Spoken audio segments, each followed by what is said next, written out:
Assalamualaikum warahmatullahi wabarakatuh. Kaifa halukum? Alhamdulillah, luar biasa, genggam dunia, ciu-ciu, Allahu Akbar. Bagaimana kabarnya selama liburan semester ganjil ini? Tentunya menyenangkan ya.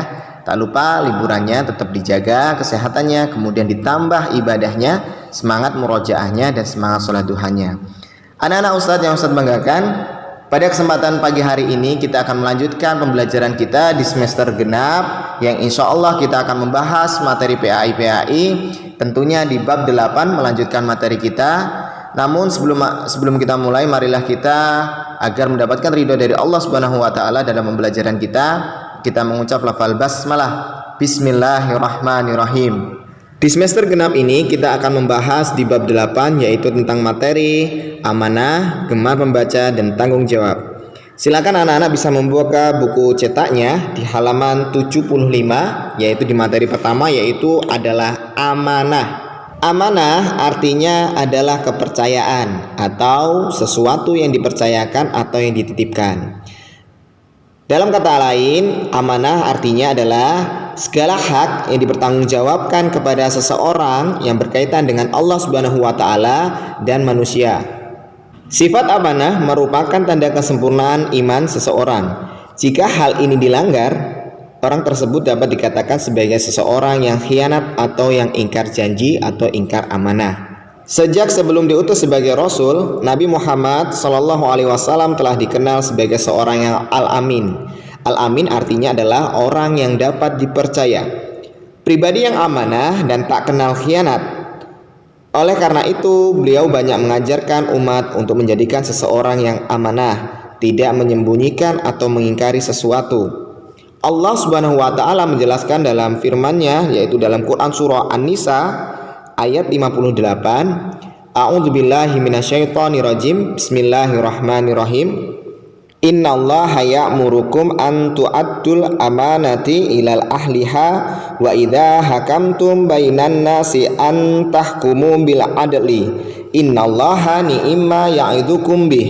Innallaha kana sami'an basira. Yang artinya, sungguh Allah menyuruhmu menyampaikan amanah kepada yang berhak menerimanya.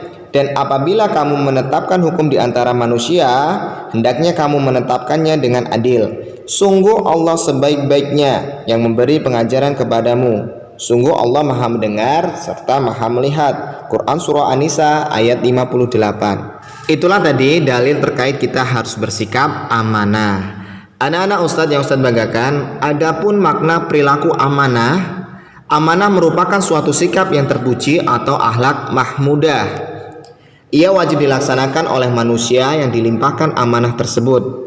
Oleh karena itu, mengkhianati amanah berarti telah merusak keimanan dan agamanya. Begitu pula, kesalahan dalam menjalankan amanah akan mendatangkan malapetaka ataupun kehancuran. Sebagai makhluk Allah Subhanahu wa taala yang paling sempurna dari makhluk-makhluk lainnya, kita manusia adalah makhluk yang paling siap menerima amanah dari Allah Subhanahu wa taala. Yaitu Allah memberikan amanah kepada kita menjadi seorang khalifah atau pemimpin di muka bumi ini. Karena sudah menerima tawaran dari Allah Subhanahu wa taala untuk menjadi khalifah atau pemimpin di muka bumi ini, kita seharusnya belajar yang bersungguh-sungguh supaya bisa mengemban amanah yang diberikan oleh Allah Subhanahu wa taala kepada kita. Itulah amanah yang Allah berikan kepada kita, kepada manusia, yaitu sebagai khalifah di muka bumi ini. Itulah tadi materi yang singkat yang bisa Ustadz sampaikan terkait materi amanah, dan insya Allah di pertemuan selanjutnya masih akan kita bahas tentang materi amanah. Semoga Allah Subhanahu wa taala memudahkan kita dalam menuntut ilmu dan beribadah. Dan untuk tugasnya seperti biasa, silakan anak-anak merangkum materi yang sudah Ustadz sampaikan di video ini dengan rapi dan bagus di buku PAI. Dan insya Allah akan Ustadz koreksi di sekolah. Kurang lebihnya mohon maaf, tetap semangat beribadah, semangat belajar walaupun di rumah. Jazakumullah khairan. Assalamualaikum warahmatullahi wabarakatuh.